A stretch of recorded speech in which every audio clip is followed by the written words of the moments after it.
Hello everyone. Welcome back to STS, Science, Technology, Economy, Strategy 등을 고민하는 곳입니다. 현재 우리는 21세기를 살아가고 있습니다. 뒤돌아보면 21세기 해운업에서 이미 두 번의 슈퍼사이클이 있었고 이제 세 번째 해운 슈퍼사이클 오는 거 아닌가 이런 논쟁이 치열한 것 같습니다. 이거 정리해 보겠습니다.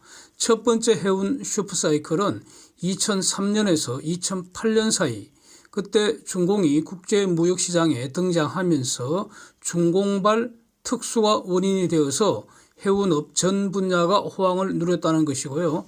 특히 벌크선과 탱크선, 탱크선이라는 것은 유조선과 석유류 제품선 이걸 포함하는 말입니다. 이 분야가 특별히 좋았다는 겁니다. 이 기간 동안 조선업도 슈퍼사이클을 누렸습니다. 두 번째 해운 슈퍼사이클은 21년에서 22년 이 팬데믹 회복 과정에서 소비재 부분 수요 폭증에 기인한 것이다. 일부 공급망 장애도 이제 원인이 됐었고요. 그래서 컨테이너선 해운 부문 중심으로 아주 짧은 기간에 진행이 되었다는 겁니다.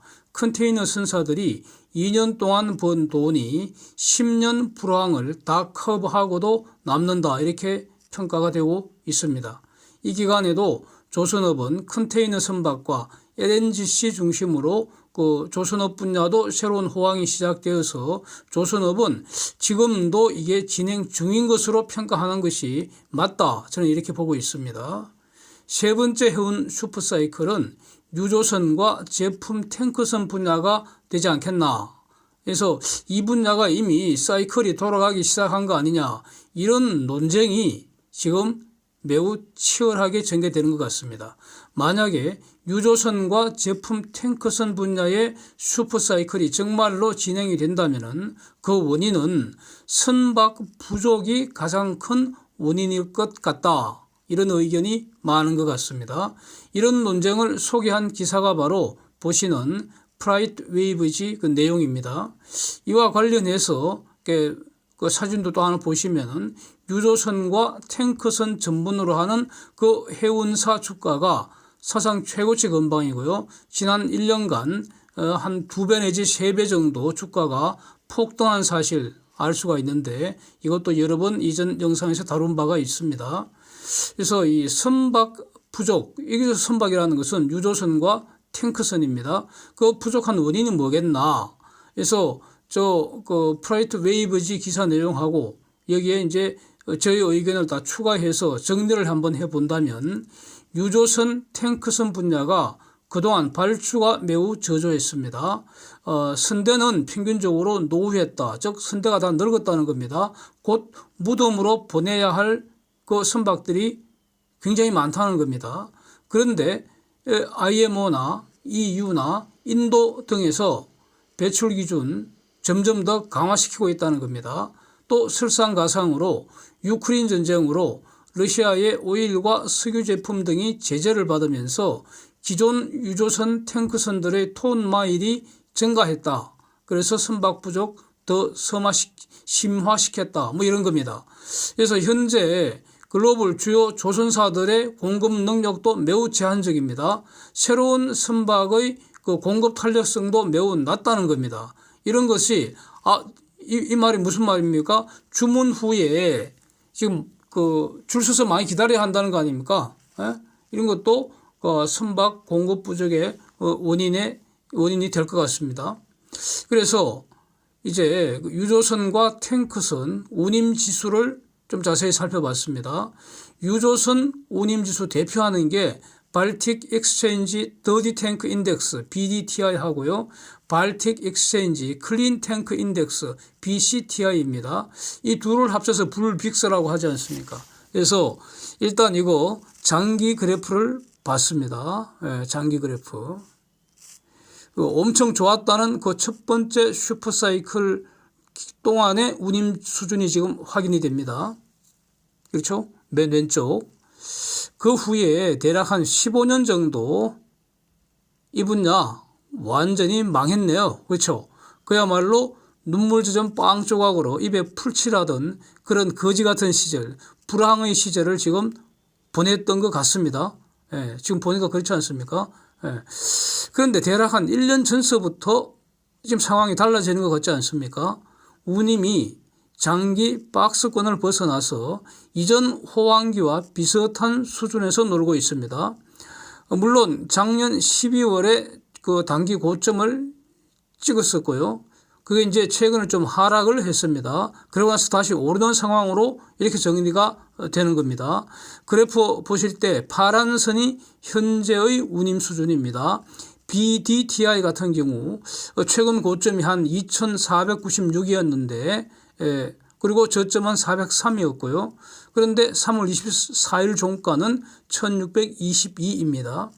BCTI는 최근 고점이 2143이었고요. 저점은 309였는데 3월 24일 종가는 1200입니다. 그러니까 대략 한 2월 말에서 3월 초까지 고점에서 살짝 하락했다가 최근에 다시 오르고 있는 거 아니냐 이렇게 평가할 수 있는 것 같습니다. 그런데 이거 이제 그 유조선 운임지수인데 이게 그 컨테이너선 운임지수나 벌크선 운임지수와는 완전히 다른 모습 아닙니까? 상하이 컨테이너 운임지수는 그 사진 보시는 것처럼 팬데믹 이전의 과거 불황기로 이미 돌아간 지 좀 됐고요. 벌크선 지수도 주구장창 꼬라박다가 최근에 좀 반등한 것 같지만 이게 과연 지속 가능할지 의문입니다. 그리고 여전히 낮은 수준입니다.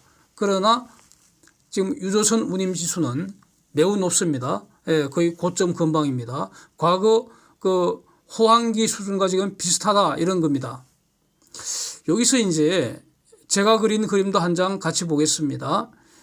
제가 조사한 것인데 2019년이죠. 2019년 이후 삼성중공업이 수주한 유조선 상황입니다. 저거는 삼성중공업의 유조선 수주 상황입니다. 보시는 것처럼 지속적으로 감소하고 있습니다. 우하향 지속 감소입니다.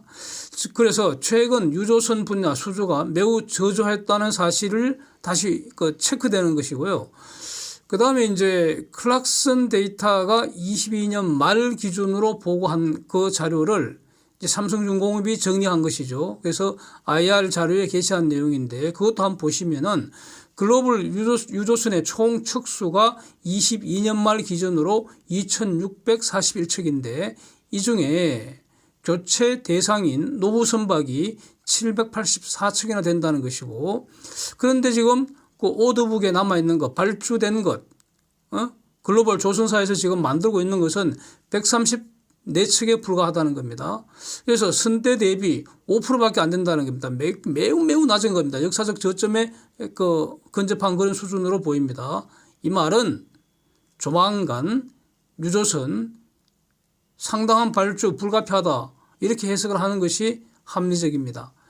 그래서 지금 해운업 세 번째 슈퍼사이클이 유조선과 탱커선 분야에서 오는 것이 아니냐 이 논쟁에서 좀 회의적인 의견, 좀 조심스러운 그런 의견은 뭐 이런 것 같습니다. 그 근거는 이런 것 같습니다.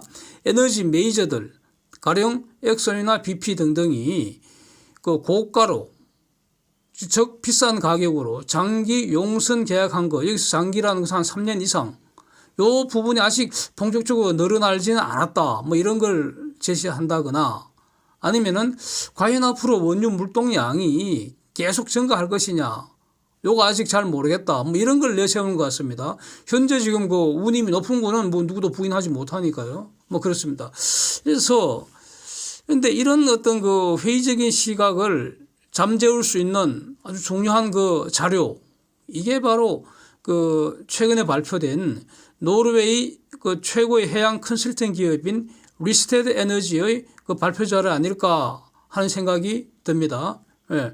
이 리스테드 에너지 최근 발표 자료에 의하면은 23년부터 앞으로 30년까지 전 세계에서 FPSO 이거는 주로 원유와 관련되는 거 아닙니까?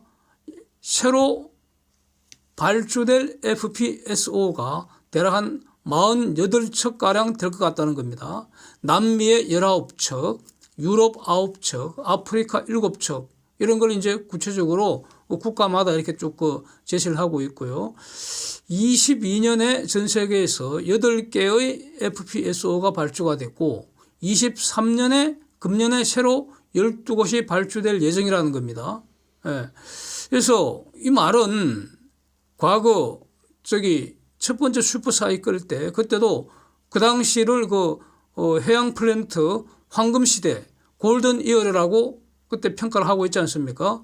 그러면은 리스테드 에너지 발표에 의하면은 과거에 그런 해양 플랜트 황금 시대가 다시 오고 있다 이렇게 주장하는 것과 똑같은 말 아니겠습니까, 저거? 예. 그리고 또 23년과 24년에 새로 허가받게 될 오일 용량이 대략 무려 240억 배를 달한다는 겁니다. 예. 왜냐하면 이렇게 갑자기 늘어난 것이 그동안에 이 분야 투자가 너무 저조했다. 한꺼번에 지금 터진 거다. 이렇게 평가되는 거죠.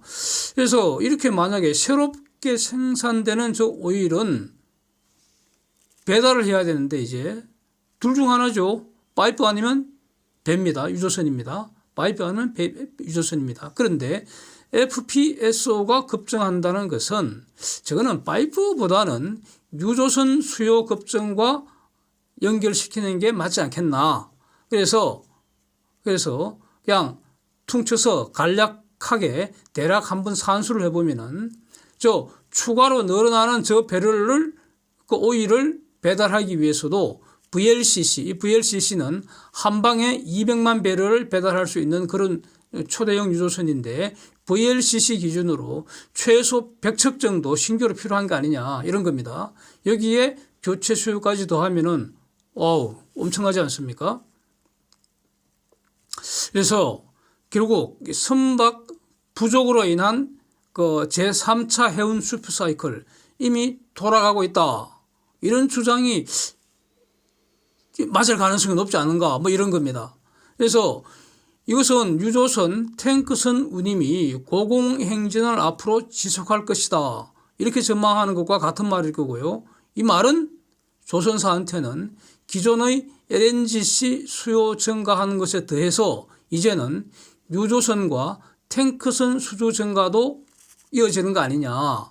여기서 이제 유조선은 비교적 VLCC나 수에즈막스나 아프로막스나 다 비교적 덩치가 매우 크기 때문에 이거는 이제 삼성중공업이나 한화조선이나 현대중공업이나 이런 조선사에게 의미가 있는 것이고 탱크선은 상대적으로 조그마한 배들입니다. 그래서 현대미포라든지 아니면 그 이하 다른 중소형 조선사에 저거는 관심이 있는 거 아니냐, 중요한 거 아니냐 이렇게 이제 보면 될 것 같은데, 그러니까 이런 기존 LNGC에다가